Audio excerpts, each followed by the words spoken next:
Alright friends, today's spook is the best of all time. Literally the greatest, the most amazing. It's relevant, it's significant, it's special, if you will. It is the Spook of Superiority. And let's get real. You know it, come on, you felt it. Maybe you've even kind of flexed it a bit. It's that smug little voice inside you that tells you that you're different because you have a fucking Joy Division t-shirt. It's the voice that whispers, I'm better than you. Or maybe the more fucked up version, which is, you'll never be good enough. But superiority is everywhere. Just open your phone for 5 minutes. There's the alpha male grind set guy on TikTok, like who's drinking like raw eggs or something and making you feel like you're not doing enough. There's the indie music dude on Twitter, gatekeeping some stupid shit that sounds exactly like other shit that already exists. There's your coworker who casually mentions that they don't even own a TV, which is always code for I'm superior because I read books and cultivate my mind. And it's also the, debate bro martyr who runs their mouth and then wonders why it pisses people off. But superiority isn't just internet cringe. It has blood in its history. Racism, sexism, nationalism, all of these are superiority myths with very real consequences. From colonialism to fascism, whole systems have been built on the belief that some are born higher, better, or chosen. And when superiority isn't violent, which it very often is, as we will see, it's seductive. Who doesn't want to believe they're special or talented or gifted? So the idea that you're destined for greatness feels good until it turns into hierarchy, competition, and shame. So today we're going to walk through the many faces of superiority, including pop culture superiority flexes, racism, sexism, nationalism, so superiority as violence and domination. We're going to talk about talent, the idea of talent. We're going to talk about racial and essentialized superiority narratives. We're going to talk about the Übermensch and superhero culture. And we're going to talk about knowledge, information, and gatekeeping.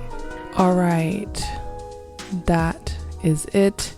I hope you enjoy the ride. Let's do it.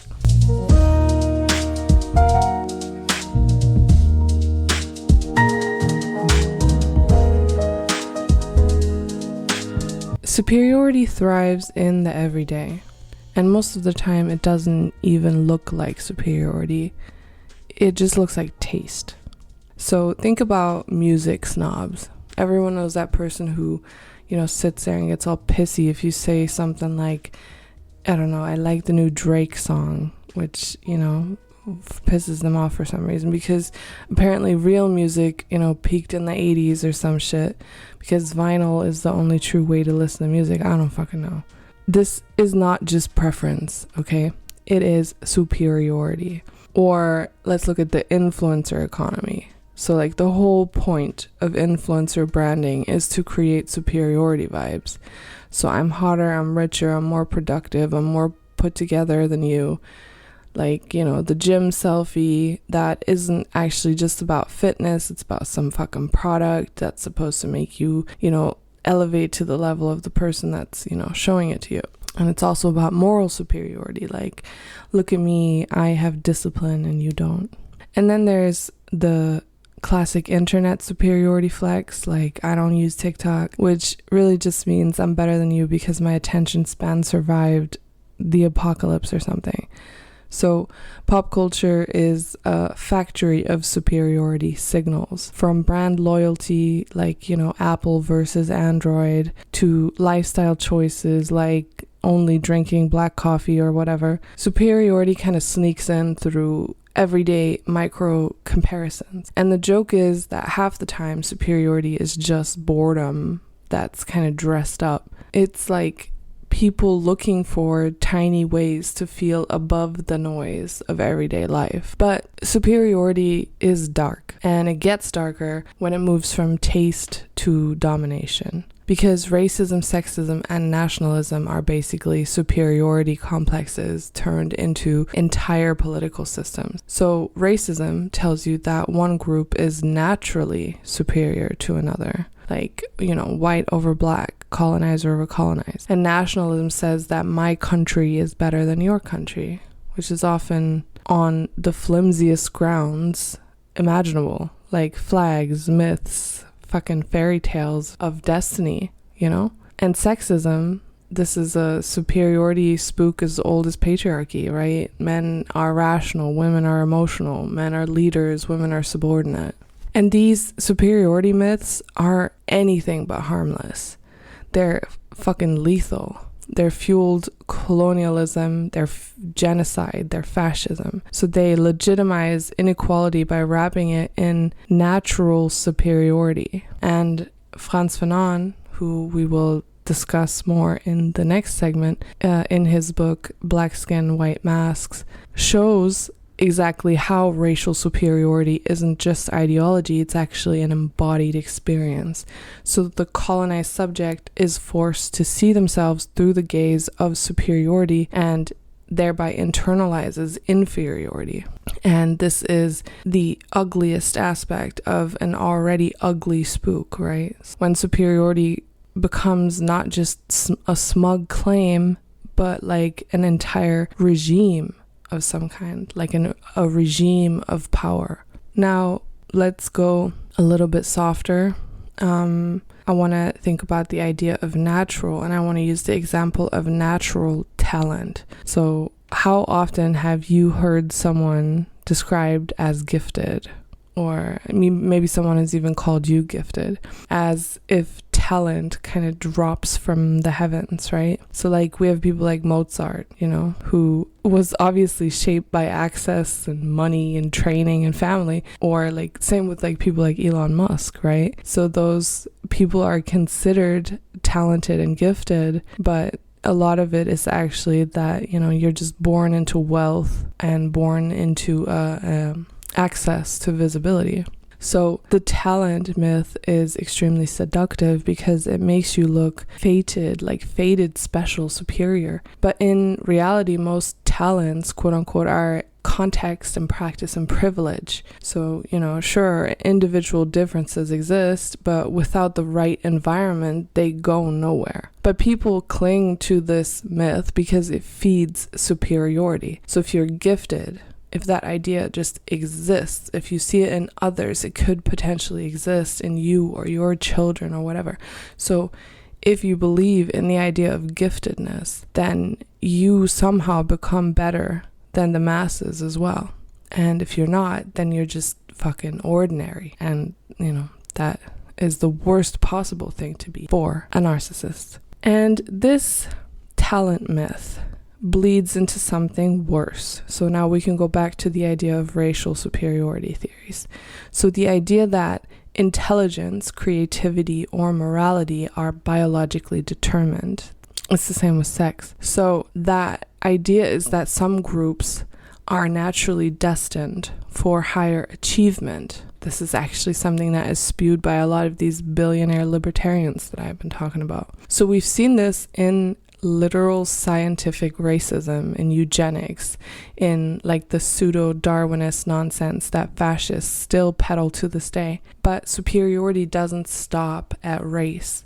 It extends into everything else, like class, like sex, like personality types even. So the obsession with labeling people like alphas and betas and shit, like they do nowadays, is just superiority trying to look scientific. So these myths don't just elevate one group. By elevating a group, or even just by elevating an idol of a group, they are degrading the entire existence and thereby kind of demolishing the existence of another group. So they feed directly into actual violence, exclusion, and oppression. But I am going to get more into that in the next segment. Now, what I want to think about is the idea of gatekeeping and knowledge. So knowledge feels like superiority because it gives you power. So if I know something and you don't, then I get to look down on you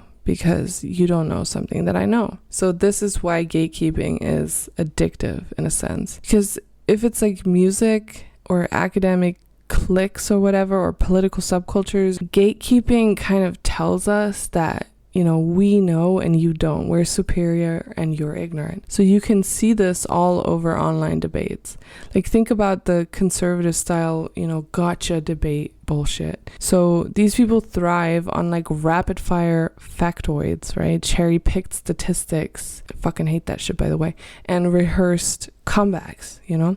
So the point isn't actually dialogue at all. These people are performance artists. So superiority here isn't about truth at all. It's about dominating the stage. It's about making the opponent look ignorant and humiliated. So, you know, superiority is like reaffirmed by the clapping of the crowd. But the knowledge behind it is often really flimsy. And I always think about Jordan Peterson and his bullshit, like percentages that he throws out. Like he knows what the fuck he's talking about. Like the actual knowledge that's supposed to be given here is literally most of the time taken completely out of context and simply irrelevant.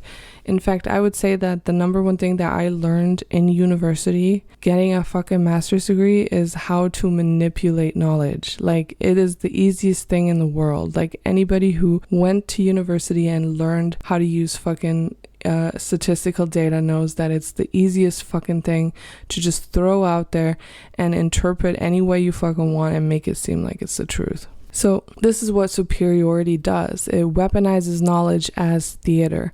So the debate stage becomes less about truth and more about flexing intellectual dominance. Like, I know, you don't, therefore I'm above you, right? This is gatekeeping disguised as argument. And this is something that goes on even in the most like politically radical circles. Like, even in like Stirnerian circles, I feel like there's so much of this fucking superiority bullshit, which I don't understand. So, you know, people who are like, oh, you don't really get Stirner, like you haven't really read him, and you gotta read this book or you gotta read that book because that book is superior to that. It's like, shut the fuck up, dude.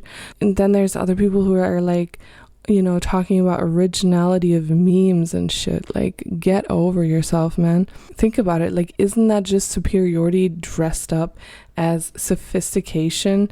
Like, I feel like if you want to feel superior to someone else, like, I feel like Stirner is not the right person to use for that, you know, thing, that aesthetic that you got going. Anyways, I don't want to get pissed off here.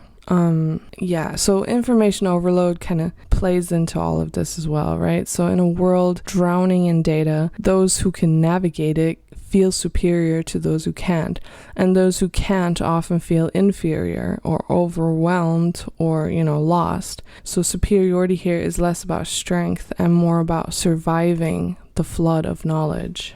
So now that I've kind of outlined superiority in the different ways, like in memes and nationalism and talent myths and superheroes, in the ivory towers of gatekeeping, here's the thing. Superiority is not just cultural noise. It's a philosophical spook that digs really deep into our psychology. And if we want to really understand how it controls us, then we need to look at certain people and their work, dissecting it. So this is what we're going to do in the next two segments. We are going to first now have a philosophical and historical look at the spook of superiority.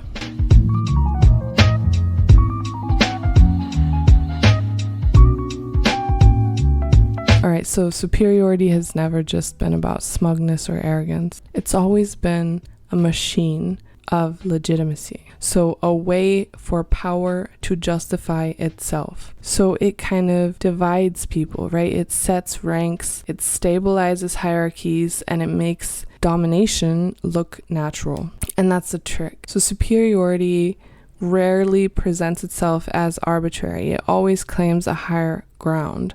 So God or reason or biology or nation or talent or productivity. So it says this order is not made up, it's real, it's objective, it is sacred. And the more people believe in it, the less they question the authority that it props up. So let's try to trace superiority through history. So we're going to look at religion, philosophy, science, colonialism, capitalism, and finally, we're going to let Max Jenna actually kind of talk. All right, so the roots of superiority in Western thought go back to antiquity, where hierarchy was not just like a political arrangement, but an ontological truth, so like a feature of being itself. In the Republic, Plato proposed the idea of the noble lie. So society is to be told that human beings are born with different metals mixed into their soul. Gold belongs to rulers, and silver belongs to auxiliaries, and bronze and iron belong to producers. So in his text, he writes, God has framed you differently. Some of you have the power to command, and in the composition of these he has mingled gold. Others he is made of silver, while the rest are made of brass and iron. So this myth kind of naturalizes political inequality in a sense. So rule is not a matter of chance or circumstance, but of essence. Political superiority is secured by grounding it in the very fabric of one's soul. So to resist rulers is not to resist men, but to resist nature. And Aristotle also took this and radicalized it a little bit in politics. So in book 1, he talks about the fact that hierarchy is supposedly inscribed in creation itself. So he says, for that some should rule and others be ruled is a thing not only necessary, but expedient. From the hour of their birth, some are marked out for subjection and others for rule. And he goes further in describing what is called natural slaves. So people who by their essence lack the deliberative faculty of reason and thus exist for the sake of their master's life. Yeah. So here, superiority takes its most enduring philosophical form, which is ontology. So it's not framed as preference, not even as convention, right? It's claimed as being. So to question hierarchy is to question the nature of reality. This is an idea that was kind of inscribed by Greek philosophy, or, at least some Greek philosophy. So in this conception, the polis is a mirror of the cosmos in a sense. It's ordered, hierarchical, and each part fulfills its superior or inferior role. So this ontological framing would continue, and it continues to this day, to be honest, but would continue through many traditions later on. So like the great chain of being in Christianity, and like the rational hierarchies of enlightenment, and the evolutionary rankings of 19th century science. So Plato and Aristotle very much gave us the first move in the superiority machine of today. So legitimizing inequality by grounding it in essence. And then, the next move would be to look at Christianity. So the great chain of being. So if antiquity grounded superiority in an ontology, then Christianity very much universalized it into a total metaphysical order. And this was a very dangerous move. So the cosmos itself became like a hierarchy, right? That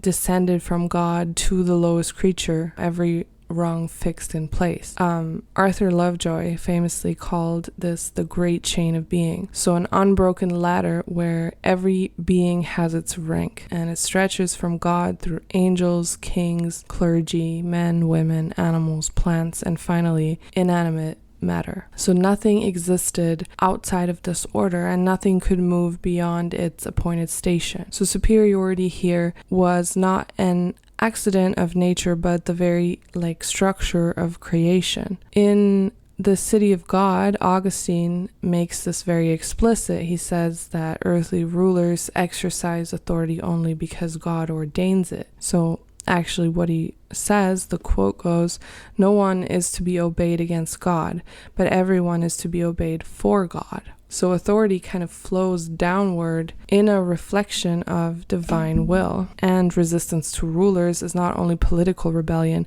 but actually theological heresy. And just look at these things that are being said to this day in these ridiculous conservative debates. The superior is legitimated in a sense not by strength or reason, but by divine mediation. Thomas Aquinas also codified this framework in scholastic theology. So in Summa Theologica, he, number one, calls woman a misbegotten man, so a defective version of the male form. Just as the body is ruled by the soul, so too is woman ruled by man. Just as earthly desires are subordinated to heavenly aims, so must temporal authority bow before the church. Each relationship is framed as an analogy of superiority, so higher essence governing lower essence, all in continuity with God's supremacy. So what Christianity accomplished here was the sacralization of hierarchy. So superiority became metaphysical law, and hierarchy itself became sacred. So to resist the superior was not just disorderly, it was now sinful. And this is the second great mask of superiority, which is theology. So antiquity grounded superiority in nature, and then Christianity enthroned it in eternity. So the ladder of being was not negotiable,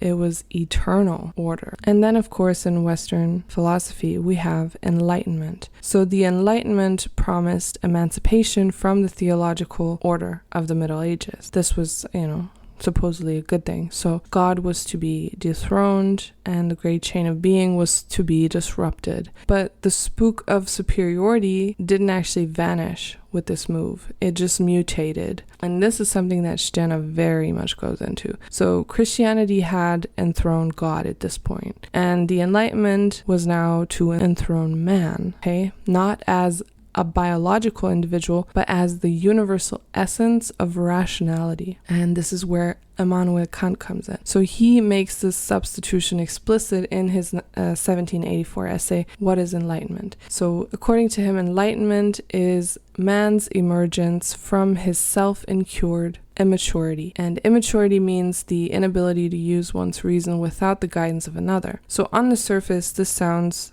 liberatory. So everyone can, in principle, become autonomous based on this. But in practice, the division reappears. So some are already autonomous and others are still childlike and dependent. So reason becomes a ranking device, like sort of sorting mature subjects from immature ones. And he goes even further into this in Anthropology from a Pragmatic Point of View from 1798, where he kind of openly arranges races into hierarchy of capacity. So Europeans, according to him, are at the pinnacle of rational and moral development, while others are placed at the bottom. Pretty much anybody, but especially African people, are placed at the bottom. So rationality universalizes man while simultaneously racializing him. So the new universal excludes as much as it includes. And Hegel also worked with this framework. He radicalizes this in a sense in his lectures on the philosophy of history from 1837. So he insists that history is the unfolding of spirit, or Geist as he calls it. And the thing about this spirit is that it becomes conscious of itself. So, but he also says that not all people participate in this process. So Europe, and Europe alone in this perspective, carries the movement of spirit forward. So Asia is the land of beginnings locked into despotism. And Africa is, quote unquote, no historical part of the world existing outside history altogether. So in this system that he comes up with, superiority is not only present, but ontologized in temporality. So Europe is like the mature spirit and others are like the children of this, right? Or worse, outside of the dialectic altogether. So the Enlightenment performs a kind of sleight of hand here. It abolishes divine hierarchy only to replace it with secular hierarchies of reason, race, and history. So superiority becomes teleological. So it's not ordained by God, but by the arc of progress itself. So to be superior is to be ahead, and to be inferior is to be behind, trapped in immaturity and outside history. So this is the third mask of superiority, which is progress. So the ladder of being is recast as the ladder of development. So equality is proclaimed in theory, but in practice, superiority is reasserted as destiny. And now we have to look at science. So with modernity, superiority was now recoded as nature. So antiquity is grounded in ontology, Christianity and theology, and then the 18th and 19th centuries sought like empirical evidence that some were naturally superior. So science became the new arbiter of the hierarchy. And this is where Michel Foucault is super useful. So Michel Foucault reminds us that knowledge is never neutral. So knowledge and power directly imply one another. This is something he says in Discipline and Punish. There is no power relation without the correlative constitution of a field of knowledge. What that means is that categories of superiority are not discovered, they are produced. And in turn, they produce new forms of domination. So, for example, phrenology. Phrenology claimed the shape of the skull could reveal intelligence or criminality. This is actually something people believed. So Cesar Lombrosi in Criminal Man from 1876 argued that criminality was biologically inherited, identifiable by jawlines, ears, or skulls. Then Francis Galton, who was the cousin of Darwin, very much pioneered eugenics in his text Hereditary Genius from 1869. He claimed that superior traits were passed down through bloodlines and urging the selective breeding of quote-unquote fit individuals. And recently, or a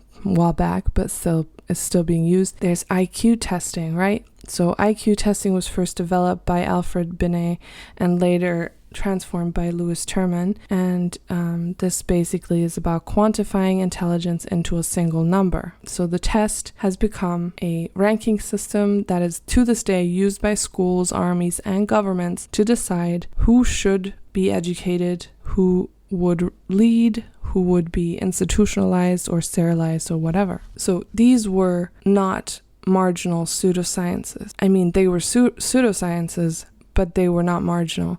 They were literally state tools, and they are still to this day state tools. So superiority is now statistical, bureaucratic, and institutional. And science didn't just describe superiority, it actually performed it here, right? It helped embed it into policy and everyday life. And this logic has not disappeared.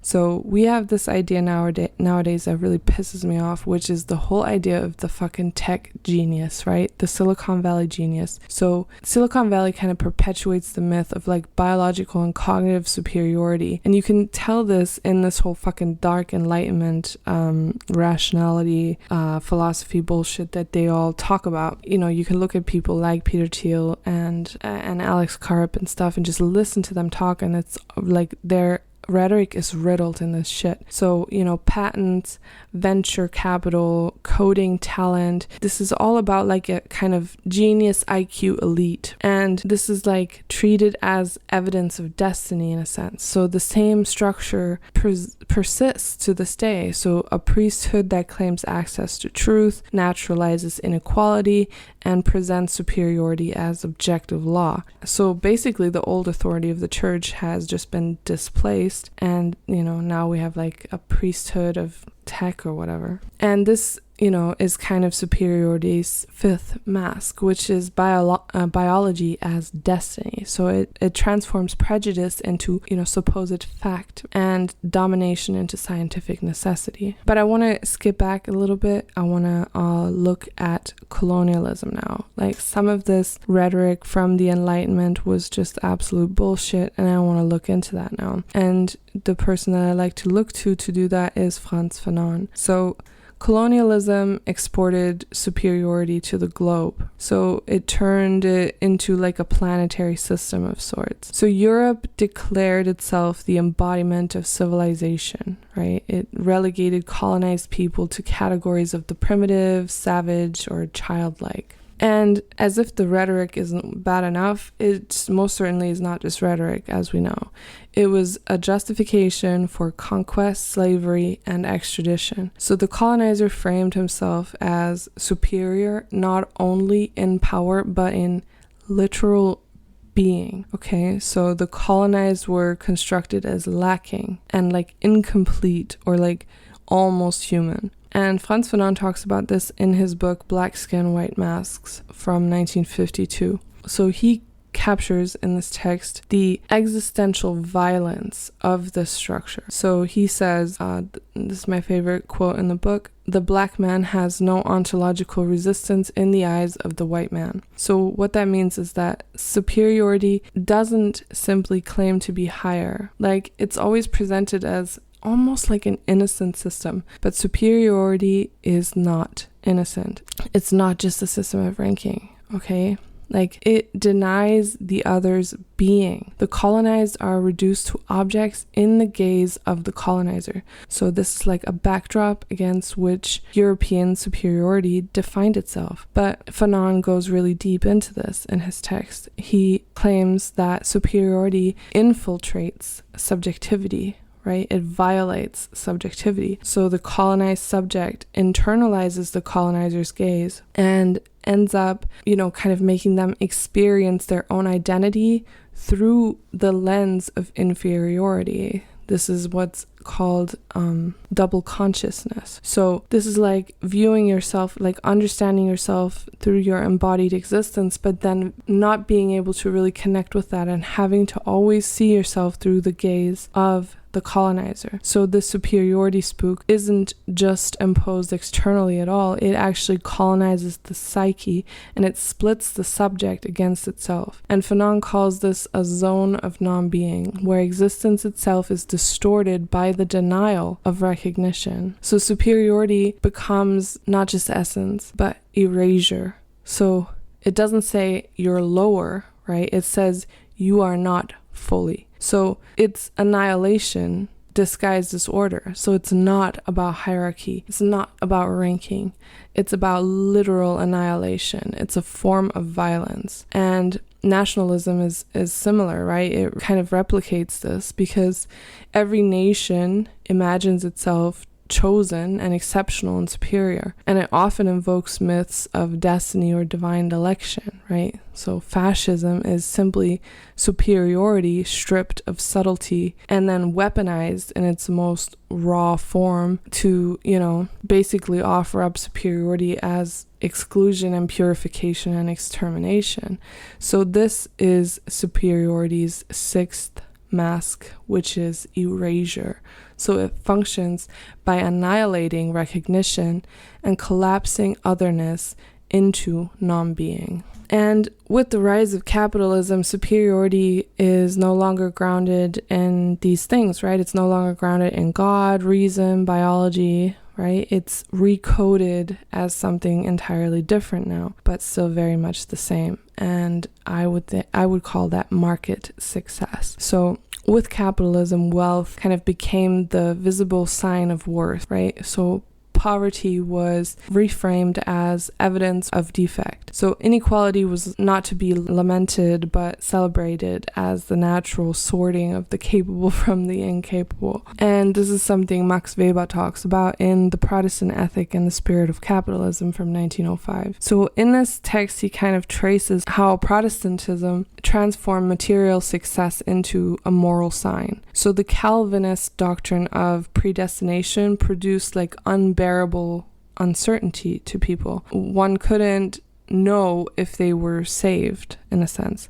So wealth now has at this time become a proxy, like a visible sign of election. And therefore hard work and profit making were spiritualized and transformed into evidence of grace. And superiority shifts from metaphysical ladder to economic indicator. So the market is now the new oracle, in a sense. And then of course we have to mention Marx is like a contrast to this. So he exposes the sanctification of wealth as ideology in Capital, where he kind of shows how the bourgeoisie cloak exploitation under the appearance of merit. So profit, which is extracted from surplus labor, is reinterpreted as the capitalist's ingenuity and risk-taking. So the ruling class appear as like captains of industry, right? Not as exploiters, but as captains of industry. And they kind of are like naturally superior to the working masses. And Marx explains, quote, accumulation of wealth at one pole is, at the same time, accumulation of misery, toil, slavery, ignorance, brutality, and mental degradation at the opposite pole. But the capitalist world, to this day, is absolutely excellent at disguising this brutality as fucking proof of merit. And then by the 20th century, neoliberalism has updated this superiority code, right? So the metrics have shifted from sheer wealth to productivity and efficiency and innovation. So now we have the CEO and startup founder that are not just rich, they're framed as existentially superior. Right? They're visionaries, they're disruptors, they're embodiments of progress. And superiority becomes like measured not only in fucking bank accounts, but in the ability to innovate and to embody this like entrepreneurial spirit, right? And meritocracy crystallizes the fuck out of this spook, right? Michael Young, who coined the term in his satirical The Rise of Meritocracy from 1958, warned that society organized by merit would be even harsher than aristocracy because failure would appear justified. So unlike birthright, meritocracy moralizes inequality. So if you succeed, it proves talent and effort, and if you fail, it proves inferiority. And in this system, inequality is no longer seen as injustice, it is justice itself. And I would say this is superiority's seventh mask, which is economy as theology. So the market now functions as the new divine order that sorts winners from losers. So success is sanctified and failure is condemned. And the capitalist order kind of becomes the secular church of superiority, you know, and like the sacraments measured in profit and productivity. But before I look into Stirner, I want to provide an answer to one of my listeners who asked me about Nietzsche. I think Nietzsche is very important in understanding this idea of superiority. So Nietzsche is often read as the philosopher of superiority, and not without reason.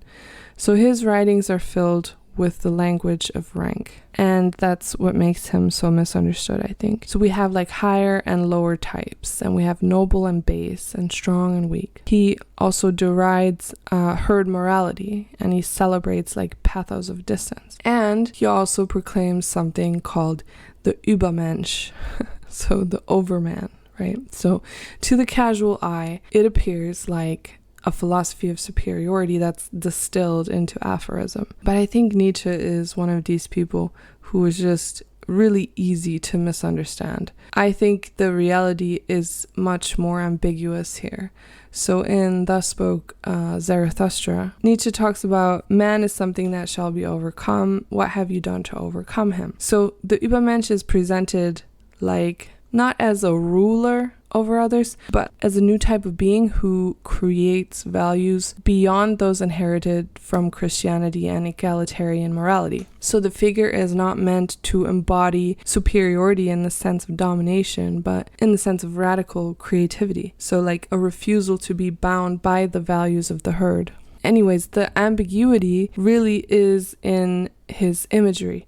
So he consistently describes the Übermensch in terms of height, elevation, and like rarity. And he speaks of like higher men in Zarathustra and distinguishes the noble from the base on the genealogy of morality. And he warns that equality diminishes vitality. So the structure of superiority kind of lingers still, even as he attempts to escape the theological forms, if that makes sense. So this tension is kind of why Nietzsche has been so easily misread, I think. There's just something about his style, his way of speaking that just confuses people.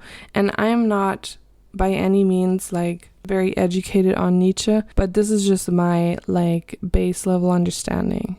So his critique of egalitarianism was taken advantage of by fascist movements in the 20th century who interpreted the Übermensch as the prototype of racial superiority. So the Aryan, the destined ruler kind of thing. While this is a distortion of Nietzsche's intent, obviously, like he detested German nationalism and anti-Semitism, so that's ridiculous, but the vocabulary of hierarchy in his work has left a space for the Spook of Superiority to reassert itself under, like, you know, new terms. So in other words, I think Nietzsche wanted to explode the logic of moral absolutes, but his reliance on like metaphor and his way of expressing himself, his rhetoric and his style, kind of left him vulnerable to being read as another priest of superiority. So, you know, I think that if he did take some influence from Stirner, he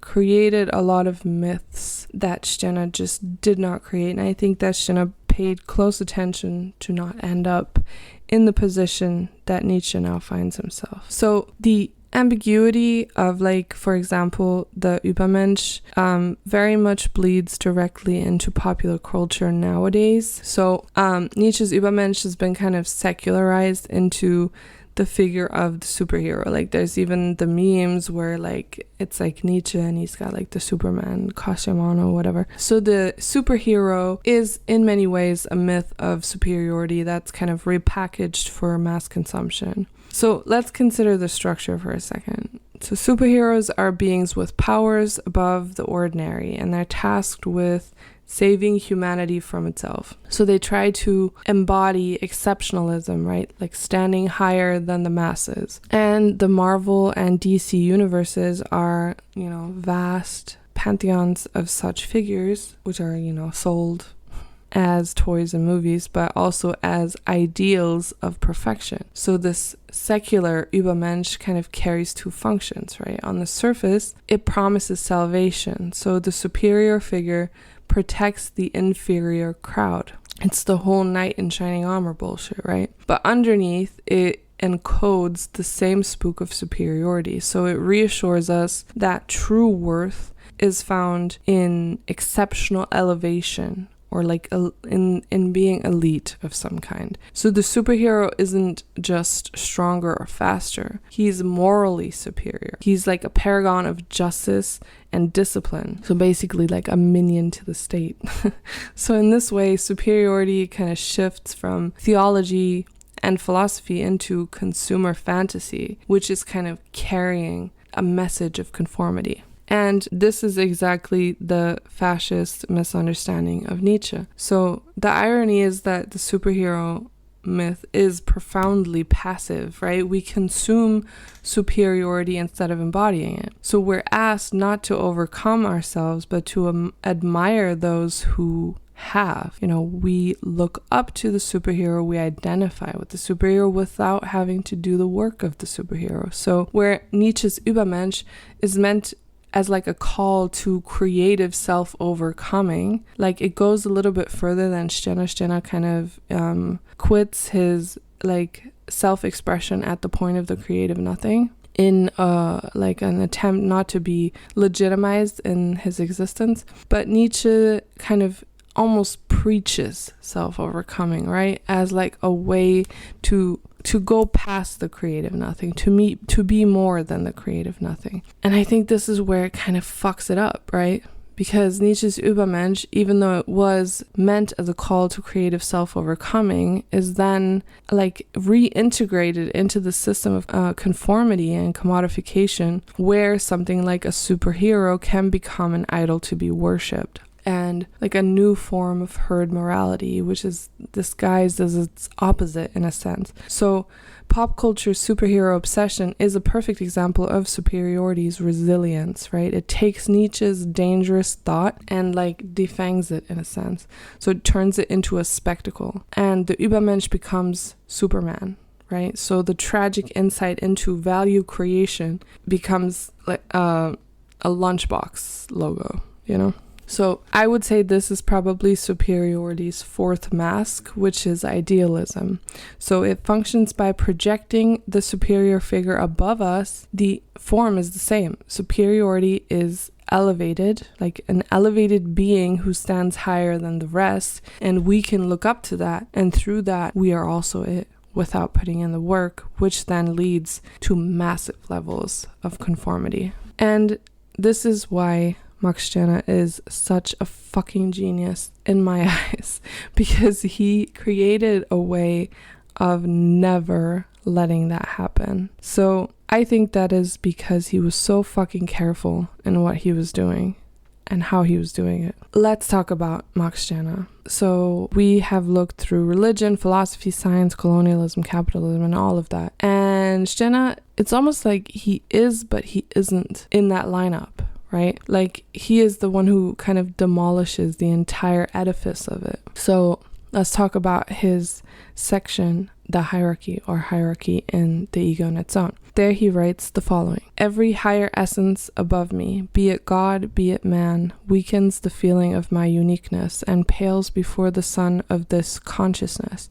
If God, if mankind, as you say, have any supreme cause, then let it concern itself with that. I, for my part, have none, neither the divine nor the human. This is Stirner's general demolition of superiority. So God, man, humanity, nation, any higher essence is nothing but a spook. Here's where things get tricky. So some people accuse Stirner of racism because of some of the words he uses, the categories he uses, like Negroidity and Mongoloidity and Caucasian and all of that. He also kind of talks about rank, race, and calling as examples of hierarchy. And on a surface level reading, I think it's easy to think that this dude is endorsing racial superiority just by using the terminology and talking about it the way that he does. But I think that's a massive fundamental misreading of what the fuck he's talking about. So I don't think that he's prescribing hierarchy at all here. Like, he's literally describing it, right? He's showing how it works as a spook, because he mimics the language of order and rank to reveal its emptiness, and then he smashes it. So I think, the reason why people think Stirner's racist, there's two reasons. I think that they stop at the surface and they see these words and, they see a mention race in the context of hierarchy and assume endorsement. And I think the second problem is just that they don't really grasp his method. Like, Stirner often adopts the language of authority in order to mock it and to expose its absurdity. So he speaks the language of hierarchy only to show that it's hollow. And this is consistent throughout his work, throughout his text. Like, it's always like speaking in their language and then tearing it down. It's almost like paragraph by paragraph if you look through it. So yes, he uses the racialized language of his time, but you have to notice what he does with it, okay? So he shows how even world history has been told as a sequence of ranked essences. And by the end of the section, he dissolves not only racial categories, but even the spirit itself into nothing. So that's the opposite of racism. You know what I mean?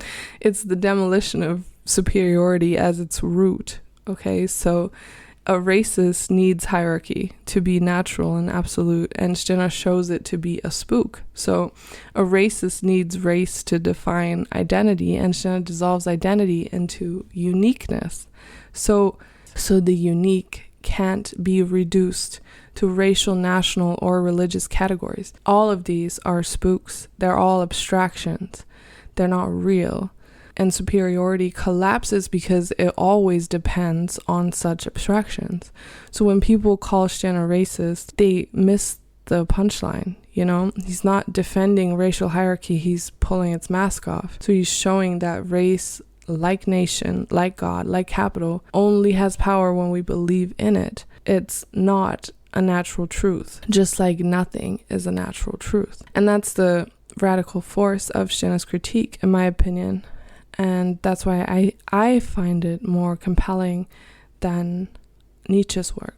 I feel like Stirner kind of leaves us with this idea that superiority is non-existent, right? It's like materially there, like it exists, it's a reality, but it's not real, God, nation, race, talent, man, all of these things don't survive if we don't let it.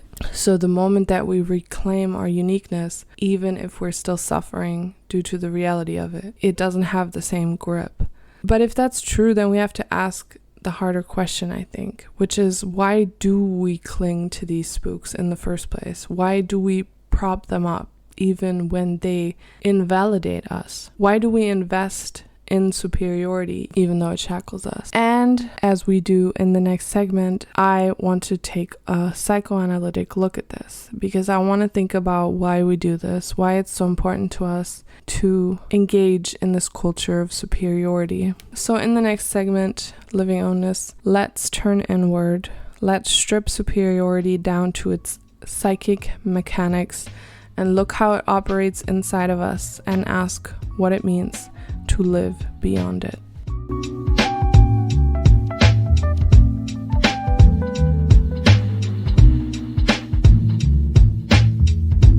We already saw in the last segment how superiority is a historical ghost, right? A spook. So kings, priests, nations, capitalists, tech bros, all kind of dress themselves in the aura of something higher.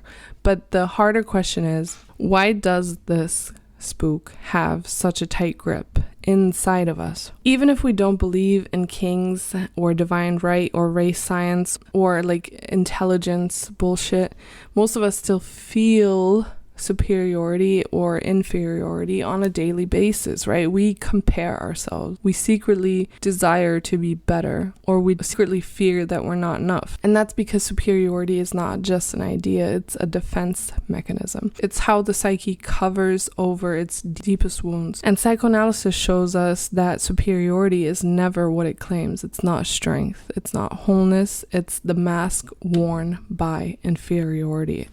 So first, I want to look at Alfred Adler, who gave us the vocabulary for superiority and inferiority. So Adler says the following. He says that every child starts small and weak and dependent on others. And this creates what Adler called a feeling of inferiority. That feeling is not pathological in itself. It can actually motivate growth. But when the feeling of inferiority becomes unbearable, the psyche compensates by swinging to the opposite extreme, which is called a superiority complex. So, for example, a boss who kind of loves to interrupt, not because he's confident, but because he's terrified of being exposed as incompetent. Or the influencer who posts, rise and grind videos at 4 a.m., not because she's thriving, but because she's haunted by the fear of being ordinary. Or the guy in your friend group who always has to one up every story. Everybody knows somebody like that, okay? You saw a good concert and he saw the best concert, and you ran a 5K and you ran a fucking marathon. So Adler helps us see that there's a loop, right? Superiority is not the opposite of inferiority. It's actually the shadow of inferiority. It's the same fucking thing. The more superiority is performed, the deeper the hidden wound of smallness it covers. And then we have Freud's On Narcissism. In his essay, he says that in infancy, we all experience primary narcissism. So the fantasy of completeness, when the infant kind of imagines itself as the center of the universe. That's kind of perfectly satisfied. This is how we all start, basically. But reality, as it does, breaks this illusion. Right? The child discovers helplessness, frustration, and dependence. And out of that loss, the psyche constructs what is called an ego ideal. This is an internal image of perfection. And this ego ideal becomes the model we try to live up to for the rest of our lives. So in Freud's sense, superiority is the ego inflating itself and trying to line up with that ego ideal. So when someone says, I'm better than you, what they're really saying is, look, I am close to the ideal. I am not broken. I'm not lacking. I'm not small. I'm getting there. But Freud also explains clearly that this narcissism is fragile, right? The more inflated the superiority, the higher the ego ideal, the more it betrays a wound. Right? So arrogance oftentimes is not confident. It's compensation. Think of a Kanye West or something. I think Kanye West is a good example. Kanye West probably is pathological, but whatever. I think it's still a good example. So somebody who's totally, sure of themselves, believes that they are above others and that they have a higher power of some sort. Is this when you look at the man, do you think that this guy really feels superior? Or do you see a man with a fragile ego trying to reassure itself, I'm not insignificant, I matter, and I am closer to the ideal? I don't know about you, but I see that. All right, then another aspect would be to think about grandiosity. Okay, so Heinz Kohut, he reframes narcissism developmentally. So he says that children need mirroring. So this means like parents reflecting back, I see you and you matter. And when this fails, the child develops narcissistic wounds. So superiority is a way of covering those wounds with grandiosity. It's very much like what Freud was talking about. So the child who wasn't seen grows into the adult who has to be seen all the time at all costs. So, superiority is less like armor and more like scar tissue, right? It's protective, but it's also stiff, and it cuts the person off from authentic relationship. Then we also have the idea of the grandiose as defense with Otto Kambach. So he makes the distinction between healthy narcissism and pathological narcissism. So healthy narcissism, like being proud of your skills or achievements, is, contrasted with pathological narcissism, which is superiority inflated into like a fortress to just simply control shame. So Kambach calls this the grandiose self. So it's a defensive structure, like I'm special, I'm untouchable, I'm superior. But this is a brittle fortress, obviously, which is why, people like that are so manipulative and get so crazy and angry and violent when it falls apart. When you challenge it and it collapses, then it goes into rage and despair. This is, I think a good example here is like the whole alpha male influencer who like is obsessed with his strength or whatever and then like explodes on some podcast when some woman says something. This has happened before. And then, of course, we have Lacan. Lacan is also another important thing to look at here. Lacan shows that the ego itself is built on illusion. So this is no longer just like a defense mechanism or, whatever. It's like the actual structure of the ego is an illusion. So in the mirror stage, the child identifies with an external image. So the mirror reflection, or later cultural ideals, I guess. So the ego is never self-contained, right? It's always an identification with an image.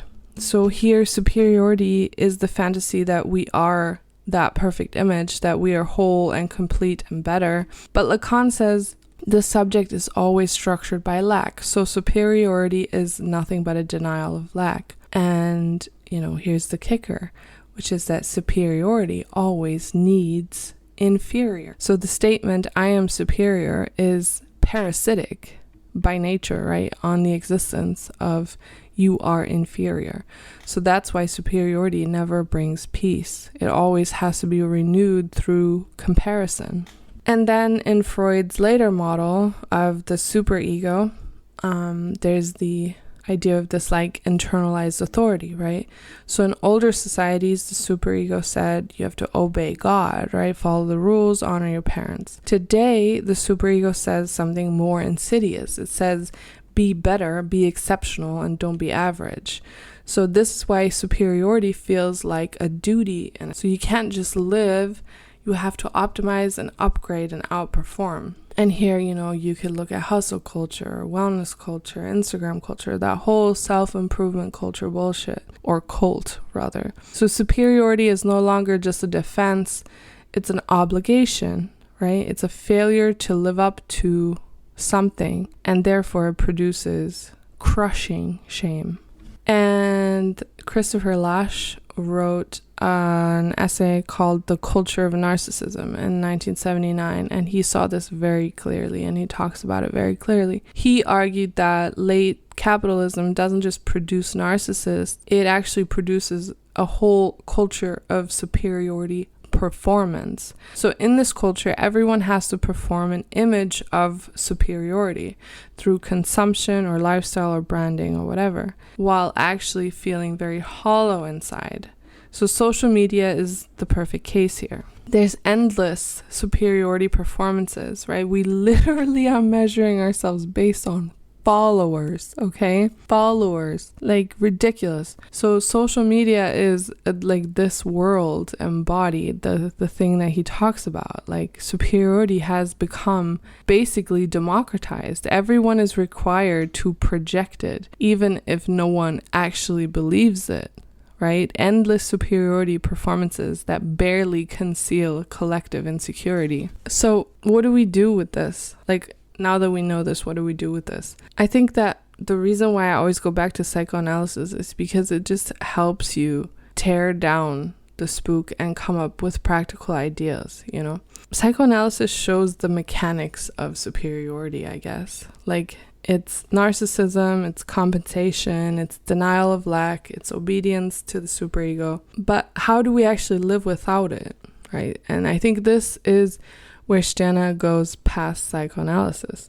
So Stirner says superiority is a spook. And it sounds really simple, right? It only exists as long as you bow to the hierarchy of recognition. So for Stirner, you don't need to be superior or inferior. Like, I love this idea. I remember a friend of mine talking about like, oh, I'm, mentally ill, and I was having like a really bad day and I was being kind of insensitive, and I remember saying like, okay, so just be mentally ill, like get over it, like who cares?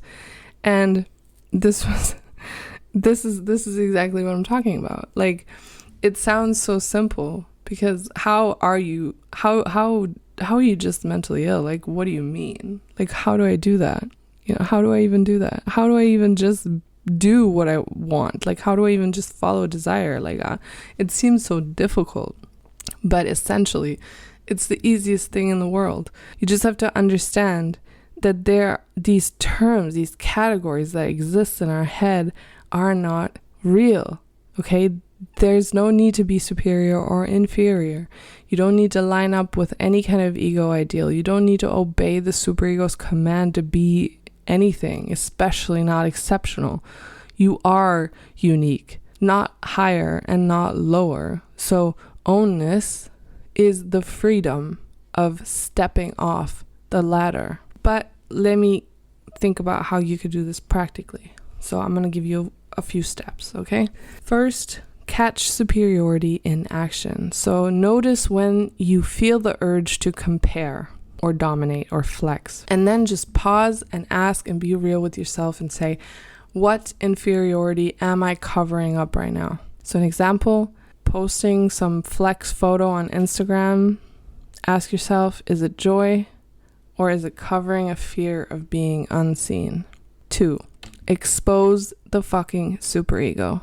When you hear that motherfucker whisper in your ear, be better, don't be mediocre, just see it for what it is, man. It's a spook. Like, think about it like this. This is a good example. Guilt for not working out in the morning or at night or whatever. So the superego disguises shame as discipline. Anytime you have this voice in your head that's like, oh, you fucking slob, you fucking get up, just fucking, you fat fuck, just go get on that treadmill, just fucking laugh at it. Just laugh at it. Even if it means that you remain a fat fuck, okay? Just laugh at it. It's stupid. It's stupid either way, okay? It's stupid. And then 3, reclaim uniqueness. And what I mean by that is, instead of measuring higher and lower, claim singularity, okay? So for example, you like something cringe. Instead of defending it as superior taste, just enjoy it, man. I think Toxic by Britney Spears is one of the best songs that has ever been made, okay? Get over it. Then number 4, play with roles. Don't bow to them. So knowledge, skills, talents are tools, not hierarchies. So being smart does not make you superior. It's just one of your tools. So stop worshiping it. It's just a tool. So what is superiority? It's not strength. It's not excellence. It's not wholeness. Superiority is narcissism's mask. It's the psyche's way of covering wounds of inferiority, lack, and shame. It is not strength. Whenever you act superior around me, I see right through that bullshit. So, to live in ownness is not to be superior or inferior. It's to step out of the ladder entirely. Not higher, not lower, not better, not worse, just unique.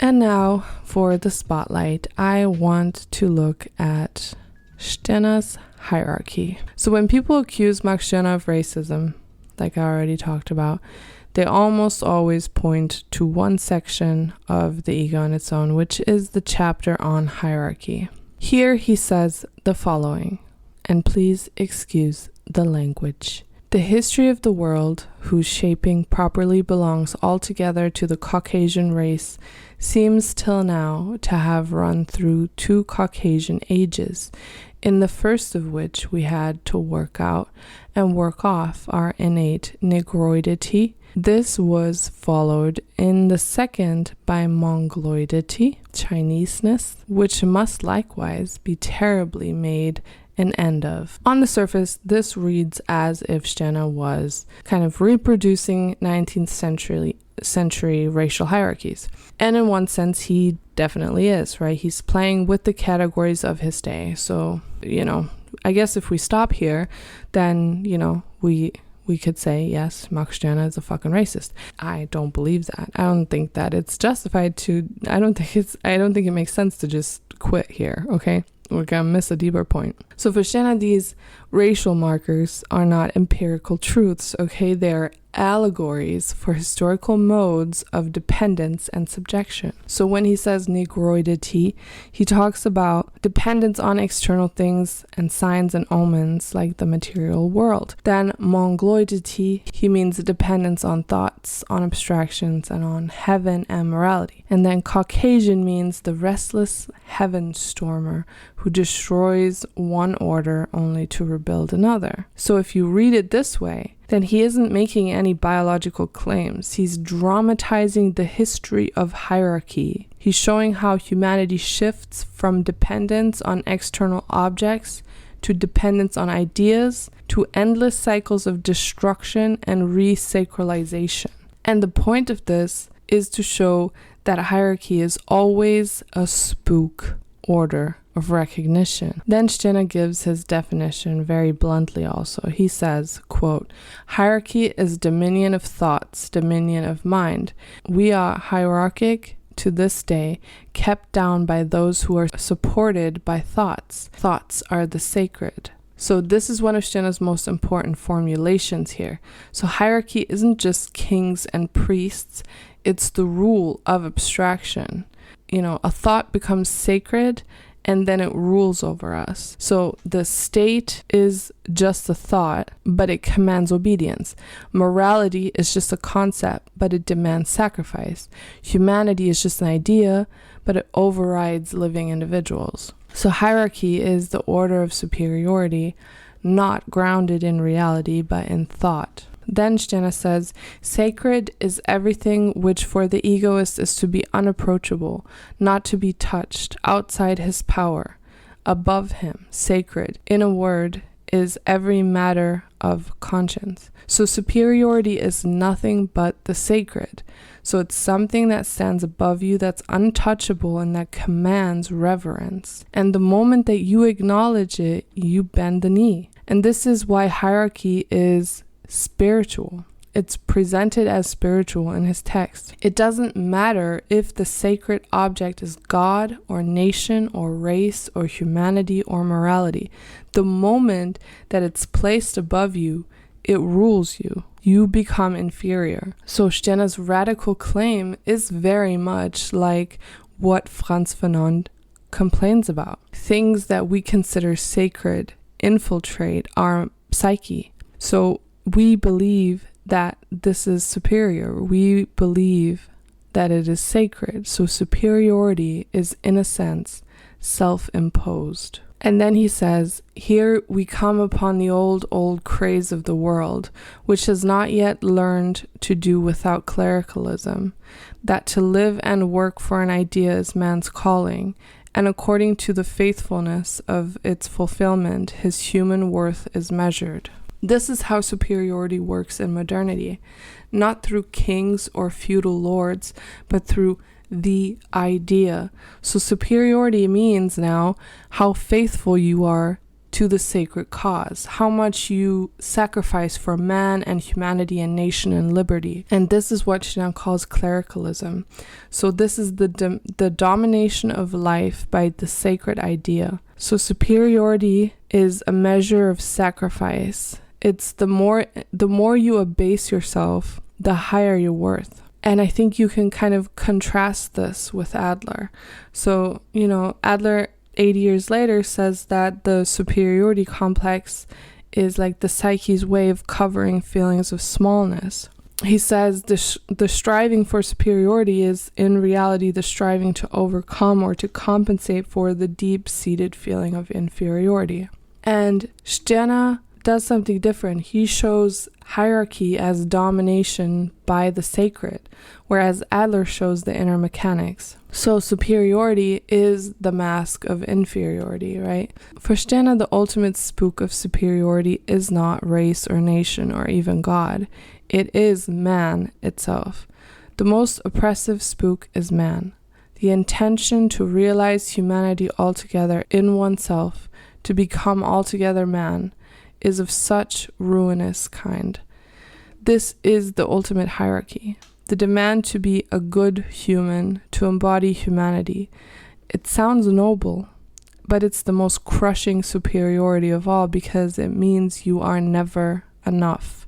You are always measured against an ideal essence. And here superiority reveals itself as impossible. So humanity as a standard is always higher than the individual, and you can never reach it. You can only submit to it.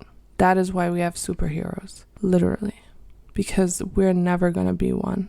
So Stirner ends with his common egoist refusal. He says, therefore take courage while it is yet time. Wander about no longer into the profane, where now it is dry feeding. Dare the leap and rush in through the gates into sanctuary itself. If you devour the sacred, you have made it your own. Digest the sacramental wafer, and you are rid of it. This is the egoist's act. Don't deny the sacred, just consume it. To refuse to let it stand above you untouchable, to make it your property. So superiority dissolves in digestion. There's no higher, no lower, no sacred, no profane, only what I consume, what I take as property. So what do we learn from this close reading? Well, I think first of all, we learned that he wasn't a racist. I'm just going to start with that. Then we learned that hierarchy is the rule of thoughts. So superiority is always spiritual, sacred, raised above me. Then recognition is the core of superiority. So what you are through others. So superiority is borrowed and not owned. And then we learned that the ultimate spook of superiority is man itself, because we can never be a human. We are always looking up to something above the individual. And then we learn that Stirner's solution is ownness. So devour the sacred, digest superiority, and refuse the latter. And I think that leads us to understand that superiority is not real. It's always either a spook or a mask. It rules only as long as we grant recognition to it. And the moment that we refuse, the hierarchy crumbles. And what remains is the unique.